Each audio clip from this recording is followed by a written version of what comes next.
Hey, greetings everyone. It is GleeCon here again with another episode of Lore of Warcraft. On our last episode, we defeated Zmodlor. We saw him defeated in the cycle of hatred by Jaina and Aegwyn. She couldn't have done it without it. Couldn't have done it without her. Whoa! Somehow I jumped like to the far ahead in this. Um, we have also been doing a cycle, the Dungeons and Dragons Warcraft campaign setting with the source book Lands of Mystery, which is what we're looking at right now. We just finished Stone Talon Peaks last time and just kind of set that up. So this is very similar to what we're going to see in World of Warcraft Classic, which is cool, but it's through the lens of Dungeons and Dragons. Um, so stay a while and listen as we continue that journey with the second chapter, and we get to see how is Thunder Bluff represented in Dungeons and Dragons? For the most part, they're doing very little work. They're getting a couple little stats, but um, this is underwhelming as a Dungeons and Dragons source material. But it's well, it's like a large manual for the classic game. So Thunder Bluff has a good population, but small compared to the other capitals. It's overwhelmingly tauren, with a smattering of orcs, Forsaken, and trolls. No one else represented. Of course, it's a horde. It's a horde capital. Thunder Bluff was settled fairly recently by the tauren, who successfully drove out the marauding centaur from their lands. Thunder Bluff is the first city of its kind. For centuries, the tauren wandered the plains as nomads, unable to claim a permanent home. All horde visitors are welcome here, and the expertise of the tauren in the fields of everything from leatherworking to shamanism, druidism to hunting are all taught here. Fortunately, the peaceful nature of the tauren also makes Thunder Bluff the most accessible of the major horde cities to Alliance members, and I didn't have anywhere near the level of difficulty getting in here that I did at Orgrimmar. Other than the fact that you have to go up giant elevators without flying, it's kind of a pain. Thunder Bluff's location makes it resistant to enemy attack. Visitors must either ride wyverns to one of the four towering mesas that make up the Thunder Bluff, or be lifted via rope and wood elevators, an invention unique to the tauren. I was impressed by the ingenuity of the tauren in creating these simple elevators, and I suspect that, given time and the interest, the tauren might develop the same interest in engineering that dwarves and gnomes possess. Of course, they would have to study with us for a while first, and that is sadly impossible with the current hostilities. Although I have always liked the idea of like a steampunk engineer tauren. I think they look cool. People and culture. I was amazed at how similar Thunder Bluff felt to the night elf city of Darnassus. The two druidic races have a great deal in common. While the tauren are concerned with the nearby dwarven excavation site, most are friendly, and they offer me the blessings of the spirits. And speaking of spirits, the shamans here conjure them openly, leaving little doubt to the power of their magic. I asked one of the elders about the difference between the magic of their druids and shamans, and he explained that they were like two sides of the same coin.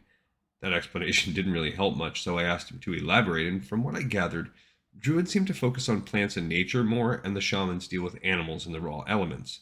A fine line. I suspect even some of the druids and shamans probably get confused. The tauren constantly work to improve and expand their massive city, which explains how it appeared practically out of thin air. While some tauren probably regret their departure from a nomadic lifestyle, they are all proud to finally have a home and spend much of their time trying to make it better. They also are thrilled to have the help of a good number of orcs and trolls, but less thrilled at the presence of the Forsaken, who they grudgingly tolerate due to their alliance.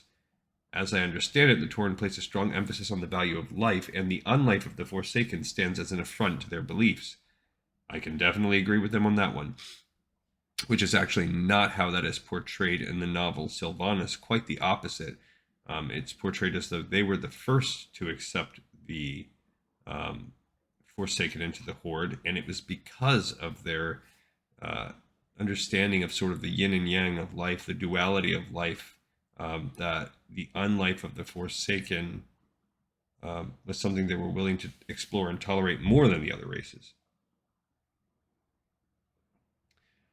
Which I see that I could see both sides.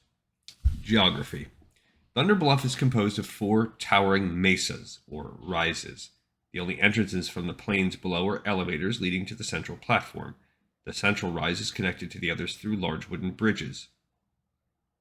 Thunder Bluff is located in the far north of Mulgore, among the sprawling flatlands of the Golden Plains. Due to its height, the air around Thunder Bluff is thinner than at ground level, but not to the point of being uncomfortable.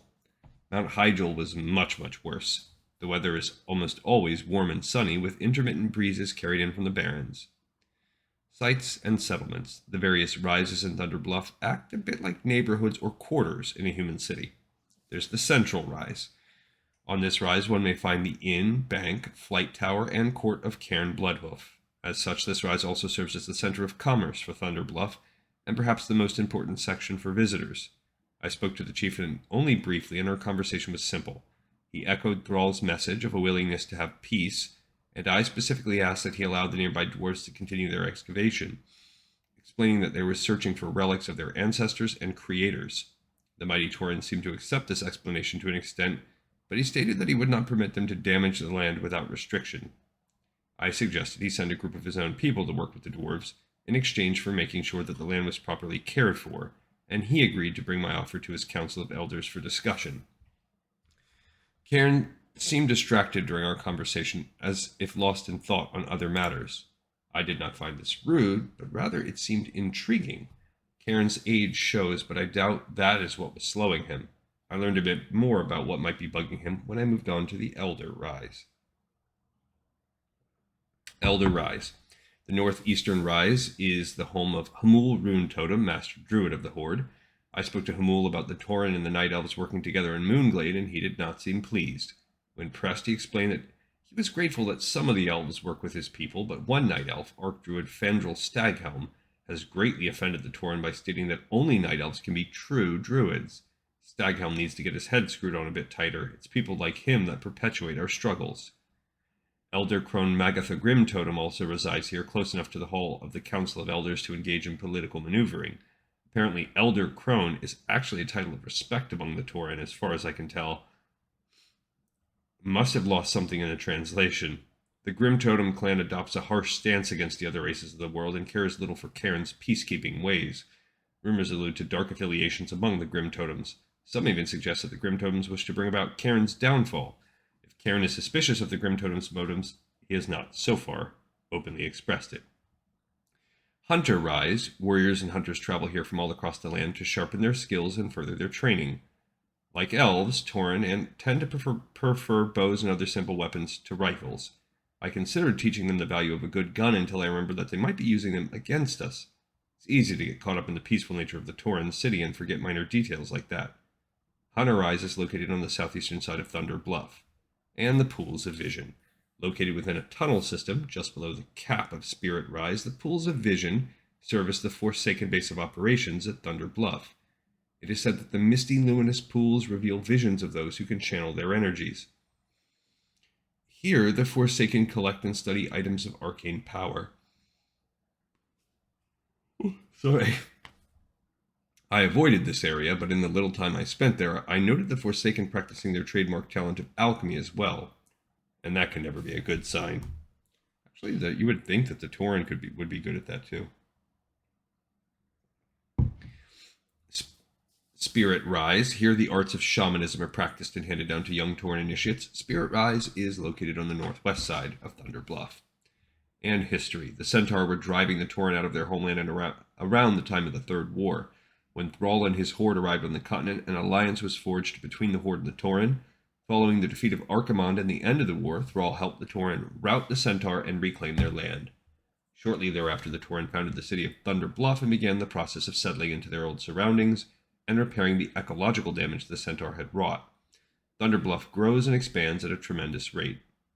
And some adventures. The tauren city is mostly peaceful, but the elders here offer many young travelers some of their first missions. A grim fate could be one of them. Magatha Grim Totem asks the PCs to gather reagents for her to create a potion. When the PCs return with the reagents, they learn that Magatha has been working with the Forsaken on some sort of alchemical project. The PCs must decide if they trust the crone enough to hand over the ingredients. If not, the Forsaken try to take the items by force. That doesn't seem like a very long or involved mission. Alright, so we've wrapped up the second chapter now, and we have chapter 3 before us, which sets up the 5 zones that make up southern Kalimdor.